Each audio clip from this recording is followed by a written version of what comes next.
जो माघ महीने में शिवरात्रि पड़ती है उससे भी प्रबल शिवरात्रि। ये शिवरात्रि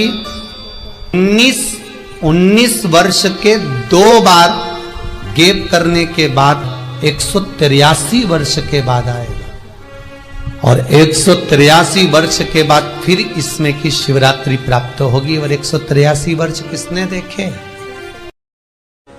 जो शिवरात्रि के दिन मेरे मंदिर में दिया लगाएगा या बेलपत्री के पेड़ के नीचे जो दीप प्रज्वलित करेगा उसके घर में लक्ष्मी सदा के लिए विराजमान रहेगी।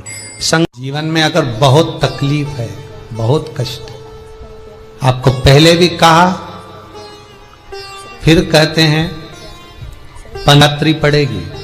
जो माघ महीने में शिवरात्रि पड़ती है उससे भी प्रबल शिवरात्रि। ये शिवरात्रि 19 वर्ष के 2 बार गैप करने के बाद 183 वर्ष के बाद आएगा और 183 वर्ष के बाद फिर इसमें की शिवरात्रि प्राप्त होगी। और 183 वर्ष किसने देखे? कौन ने देखे? और निवेदन करूंगा, अगर जिंदगी में थोड़ी सी तकलीफ है, दुख है, कष्ट है, परेशानी है, तो उस शिवरात्रि को हाथ से मत जाने दो।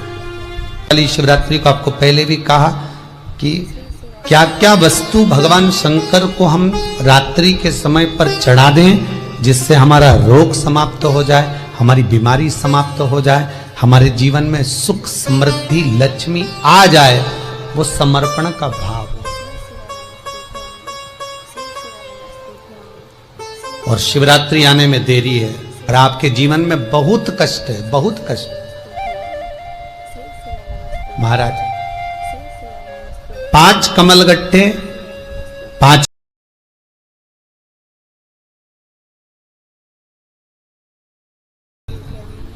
सीधे हाथ पर उस कलश को रखो जिसमें 5 कमलगट्टे और 5 बेलपत्र रखिए।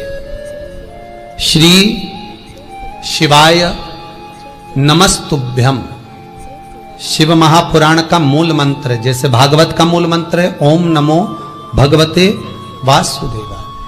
शिव महापुराण का मूल मंत्र है श्री शिवाय नमस्तुभ्यम।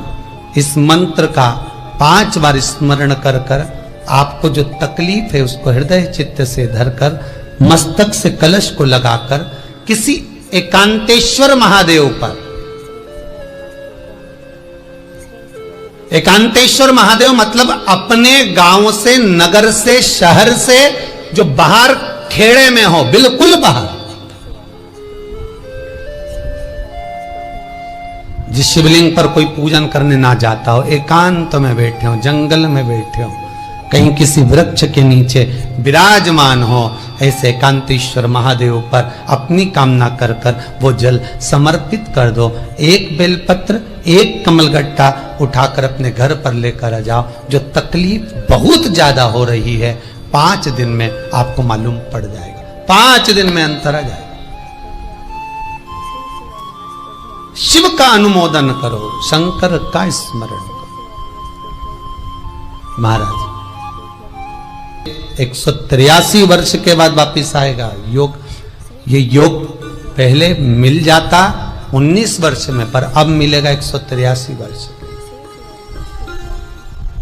बटकेश्वर महादेव और पिपलेश्वर महादेव।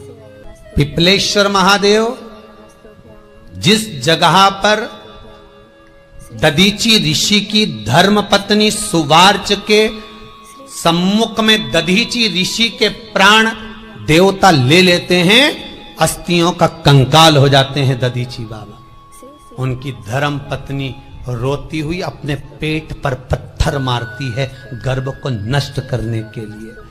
वहां शंकर भगवान प्रकट होते हैं पीपल के पेड़ के नीचे। शिव जी का नाम पिपलेश्वर महादेव हुआ। जो बालक पीपल के पेड़ के नीचे जन्मा उसका नाम पिपलाद हुआ। 2 महादेव अपनी पुस्तिका में लिख कर रख लो, एक बटकेश्वर महादेव और एक पिपलेश्वर महादेव। अदालत में कोई कार्रवाई चल रही है, अदालत में कोई केस चल रहा है, अदालत में कोई बात चल रही है, नहीं जीत मिल रही, नहीं विजय मिल रही, हार गए, पेशियां लगा लगा कर एक बार बड़ के पेड़ के नीचे बालू मिट्टी का शिवलिंग बनाकर उसकी पूजन करो। पूजन अर्चना कर कर दही 3 चम्मच नाम लेकर चढ़ाओ जिसके साथ केस चल रहा है, और 3 चम्मच दही चढ़ाकर उस दही को उठा लो और रुमाल पर उसके छापे लगा लो, सफेद रुमाल पर भगवान शंकर की पूजा अर्चना कर कर जल में विसर्जन कर दो बटकेश्वर महादेव का नाम लेकर, और उस रुमाल को घड़ी बनाकर रख लो। अगली पेशी जब हो उसको साथ लेकर जाओ, केस जल्दी निपटेगा, विजय प्राप्त होगी। मात्र 3 सोमवार करिए बटकेश्वर का स्मरण। उसी तरह पिपलेश्वर महादेव, कितने भी बड़ी जिंदगी में रोग हो, चाहे कैंसर जैसा हो, लीवर हो, किडनी हो, कितना भी बड़ा रोग हो, भगवान पिपलेश्वर महादेव का स्मरण करिए। पीपल के पेड़ के नीचे शंकर भगवान के शिवलिंग का निर्माण कर कर उसकी पूजन अर्चना करिए, उस पर शहद चढ़ाइए। पीपल का वृक्ष, आंवले का वृक्ष, शमी का वृक्ष, बेलपत्र का वृक्ष, ये औषधि पूर्ण है महाराज। डॉक्टर ने कह दिया डायलिसिस कराना जरूरी है, तो एक बार इस शिव महापुराण का उपाय जरूर करना। डायलिसिस कराने से पहले 5 छोटे छोटे पीपल के पत्ते लेना, शंकर जी का शिवलिंग का निर्माण पीपल के पेड़ के नीचे करना, मट्टी का पार्थिव शिवलिंग निर्माण कर कर उसकी पूजन कर कर बेलपत्री 5 चढ़ाकर 5 पीपल के पत्ते 5 शमी के पत्ते शंकर पर चढ़ा देना, आरती पूजन करना। शमी का पत्ता बेलपत्र छोड़कर 5 पीपल के पत्ते उठा लेना। जिस व्यक्ति को डायलिसिस का बोला है उस व्यक्ति को 5 पत्ते पीस कर छान कर पिला देना। 3 दिन बाद फिर जाकर डॉक्टर को चेक करवाना, डॉक्टर डायलिसिस का मना कर देगा, लीवर किडनी अपना काम करना प्रारंभ कर देगा। पिपलेश्वर महादेव की पूजन, पीपल के पत्ते की औषधि जीवन का सुख दे जाती है। तो पिपलेश्वर महादेव सहज नहीं है महाराज, कितना विचित्र वर्णन है। प्रैक्टिकल जरूर करना, सीओर वाला महाराज कहीं झूठ तो नहीं बोल रहा, और व्हाट्सएप पे लिखकर भी भेजना करा कि नहीं करा, क्योंकि शिव महापुराण की लेखनी है। वेद व्यास जी महाराज वर्णन करे, गलत नहीं कर सकते। किसी को बहुत खून निकल रहा है, बहुत एक्सीडेंट हो गया, खून पर खून निकल रहा है, उसको अगर होश है और वो होश में है तो 5 पीपल के पत्ते किसी भी वृक्ष के तोड़कर पिपलेश्वर महादेव का नाम लगकर उसको खिला दो चबा चबा कर, उसी समय खून निकलना बंद हो जाए, रक्त बंद। पिपलेश्वर महादेव का मात्र स्मरण ही सुख दे जाता है, आनंद की अनुभूति करा देता है। मात्र पिपलेश्वर महादेव। बहुत बड़ा ऑपरेशन कराने जा रहे हो तो उसके 15 दिन पहले पिपलेश्वर महादेव का पूजन कर कर, अर्चना कर कर, भगवान शिव का स्मरण कर कर, पीपल के पत्ते की माला बनाकर हनुमान जी को चढ़ाकर फिर ऑपरेशन के लिए जाओ, जिससे दूसरी बार ऑपरेशन की जरूरत ना पड़े। शरीर का जिसका ऑपरेशन है वो